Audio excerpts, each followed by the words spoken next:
You can roll in 3, 2, 1. Ahoy, how's your joy? Jeff Reagan, founder and CEO of KiZE Concepts. We're here to change lives and love people through food service and charity.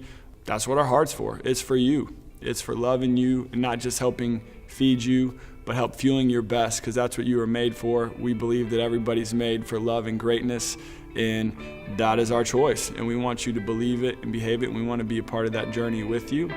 And yeah, that's what we do.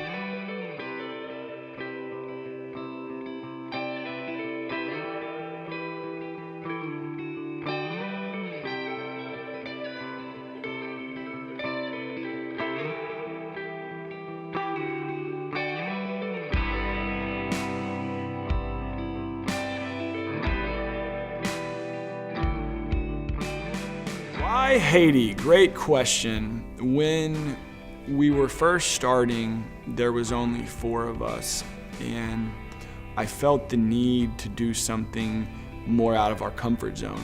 And I happened to be at an event where I ended up meeting Tiffany and kind of got to hear her story, and I was just really blown away by it. And I really felt like God was saying, hey, like, keep walking down this path, get to know this girl.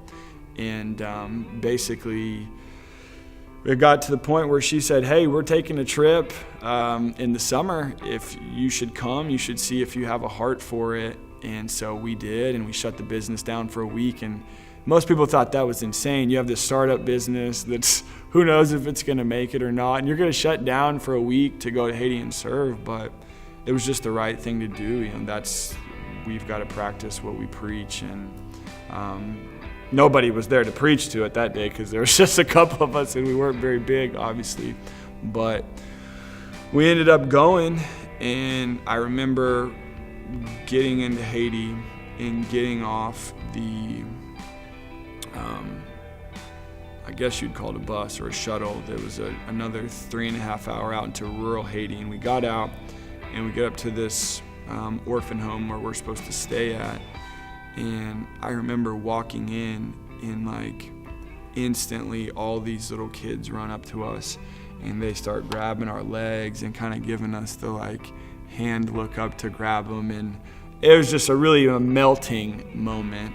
And you know, I think we were pretty hooked in from there, but the rest of the trip was just so eye and heart opening. It was very life changing. And so when we came back, we were committed, and we committed to doing something big. And that's where we had never verbalized that anything we do has a give back component. That was really just an internal thing, because I never felt comfortable with, oh, we're gonna like act like we care, but this is like a marketing thing to do something. And so we never did anything. But what I learned when we came back was so many people wanted to hear, and I kept hearing like, oh, I would love to do something like that, or how can I help? And it was just, you know, the beautiful people in Oklahoma at that time that supported. And, you know, I just really realized it's who we are. That's who we are, and it's why we do what we do. You know, we're trying to change lives and help people. And so for us to be authentic and transparent, just like our food ingredients, we had to be that with our give back. And so we've been going ever since, and we'll continue to go until we can really help that community be sustainable and self-sufficient, and not just help those people survive, but really help them thrive.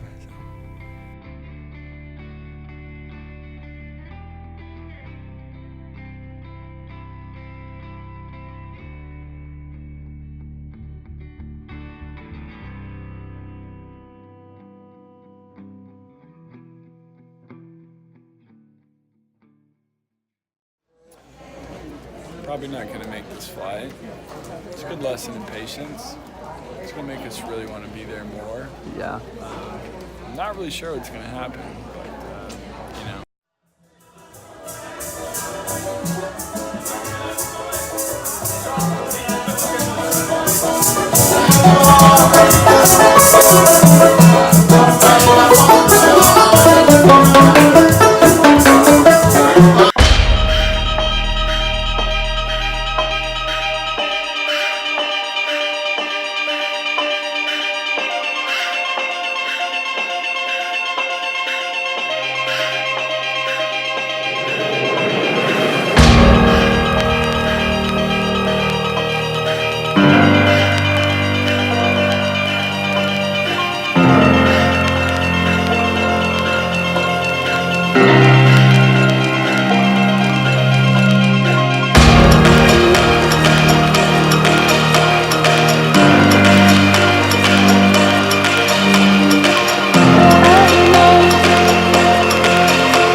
My name's Carson Glenn Woods.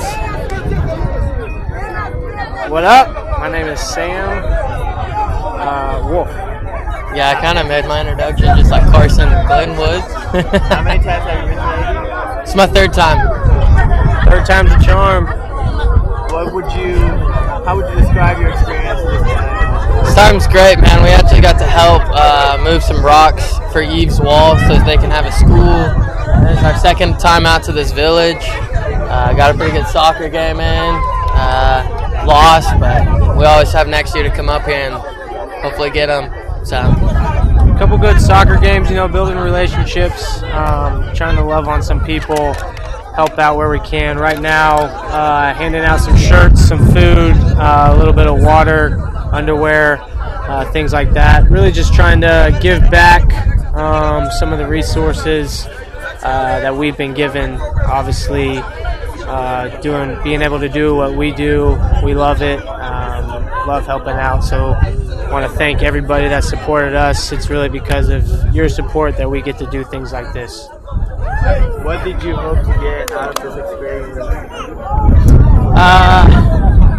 Personally, just seeing this is just an eye-opener for me, and it's, makes me think about how lucky I am having all the things that we have.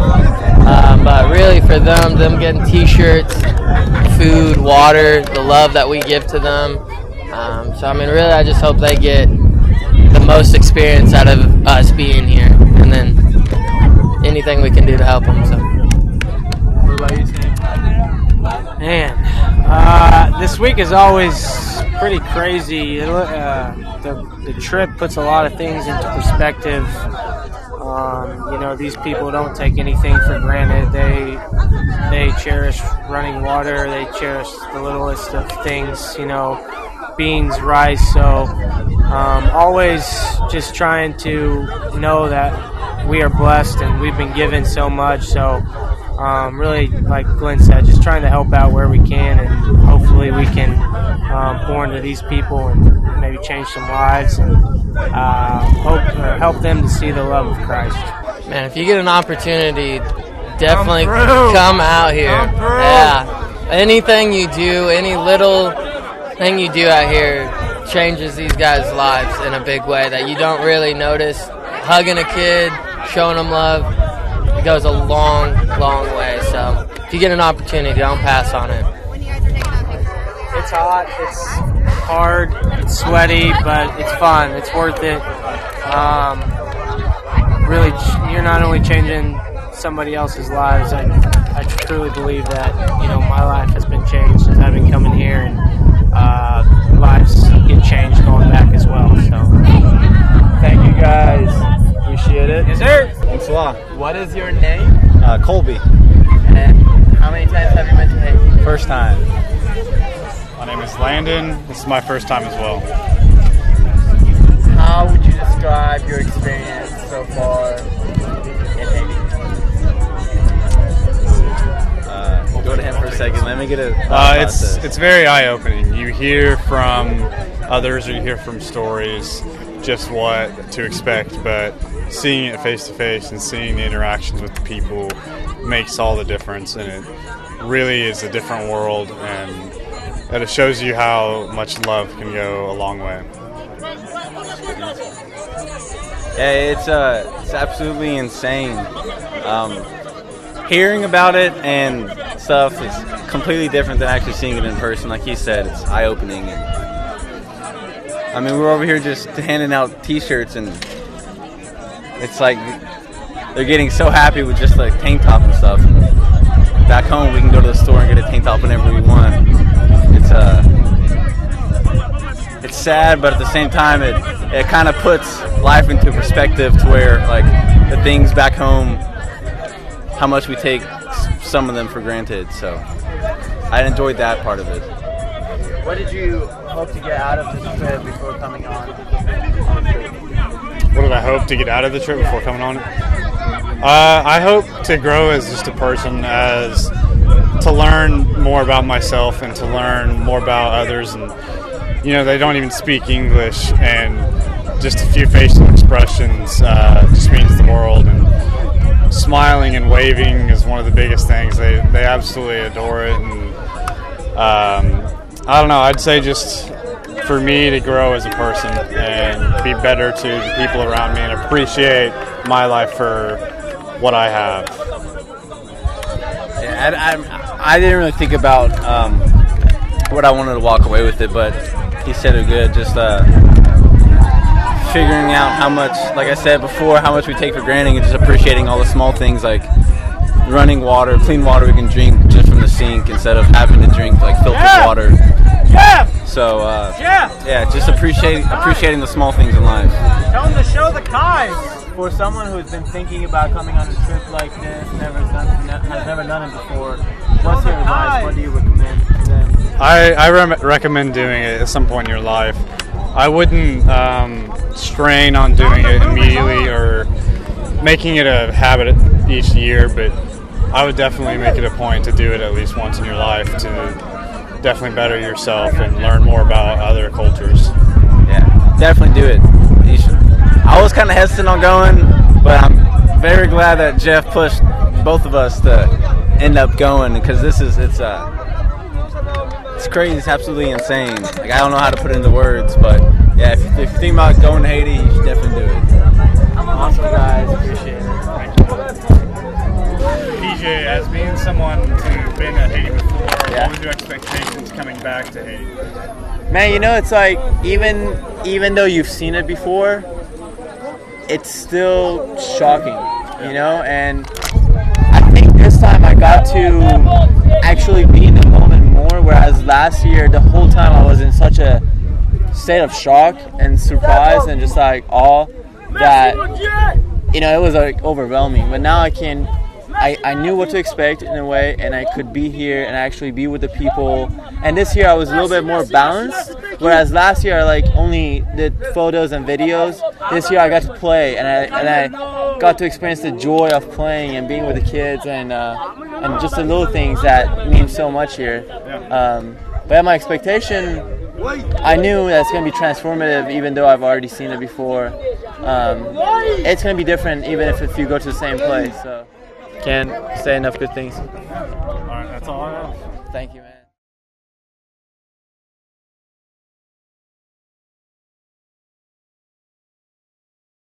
Can you explain how they use these eggs? Yes, every day when the chicken lays an egg, chicken lays one egg every 25 hours. And the eggs are used in the school to feed the children 3 days a week, Monday, Wednesday, and Friday.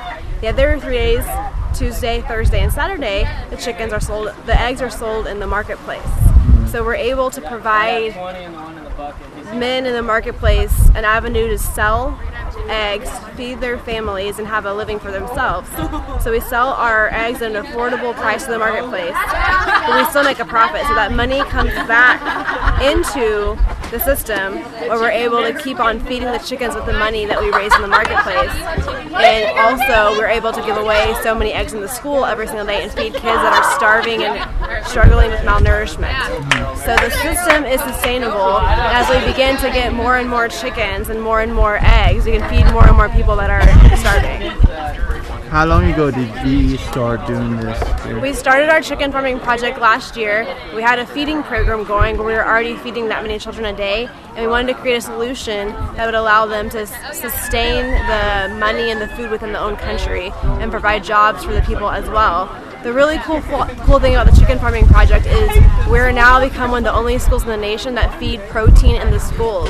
Most schools just feed rice and beans every day, but now we're feeding eggs and protein, and the kids are now less malnourished and able to perform in school a lot better. How did KiZE help bring this about? KiZE came about last year and wanted to get behind the chicken farming project. They are so good at feeding people, spiritually, physically, and mentally, and they came in and funded the first round of chickens that we were able to launch this project off the ground. And so KiZE is a part of feeding children every single day. Awesome. Thank you so much. You're welcome. Pepper, which is something over there. We've just harvested some cabbage. All over was cabbage and eggplant. It's amazing that you're able to see green here. that doesn't really happen. But because we trust God and we put work on it, like the soil that we buy and the water to water it, then we are able to produce. Kind of like our faith. Yeah. And we have plantain, which is something that you probably eat at La Cabane. Plantain or banana. If You got bananas over there? yes. These are the bananas.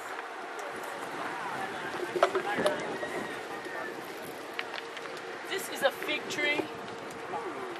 Oh, really? We don't have fig tree in the country. It's not something that we have.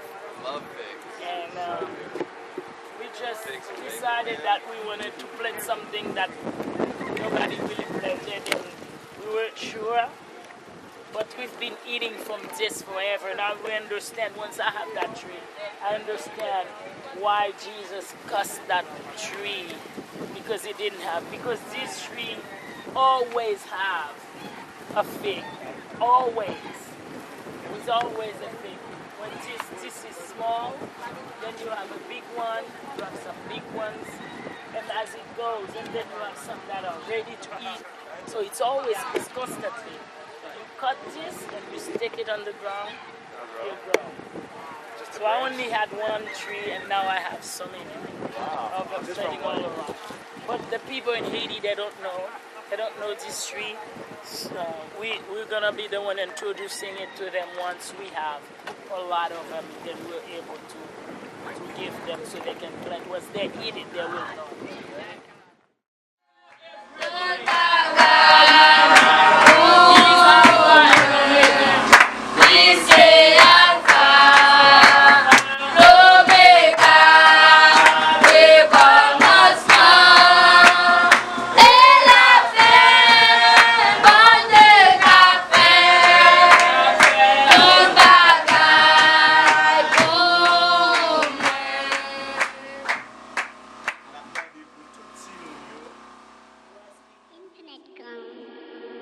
Crystal clear.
It's open wide. The dark within my dog is where I found my light. The fruit became the doorway, and now it's open wide. The fruitful darkness